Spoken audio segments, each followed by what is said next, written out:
Bumps వస్తున్నాయి. కేంద్ర ప్రభుత్వమే స్పాన్సర్ చేసి మరీ డబ్బులు ఇస్తున్నటువంటి పరిస్థితి. ఈరోజు మీరు చూడండి, మంత్లీ 1 or 2 రాకెట్స్ స్పేస్లో పంపించగలిగే స్టేజ్కి మనం వచ్చినాం. సో అలాంటి సపోర్ట్ కావాలి కేంద్ర ప్రభుత్వం దగ్గర నుంచి, అలాంటి సపోర్ట్ కావాలి. ఉచితాలు కాదు, సపోర్ట్, ఇలాంటి సపోర్ట్ కావాలి.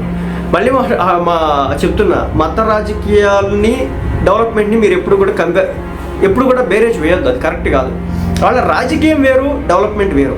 ఈ రోజున కేంద్ర ప్రభుత్వం ఉన్న కారణంగా ప్రపంచ దేశాల ముందు మన స్థాయి పెరిగింది, మన దేశం పెరిగింది, అదేవిధంగా మన వెపన్స్ పవర్ పెరిగింది, అదేవిధంగా మన దేశంలో తలసరి ఆదాయం కూడా పెరిగింది, డెవలప్మెంట్ పెరిగింది.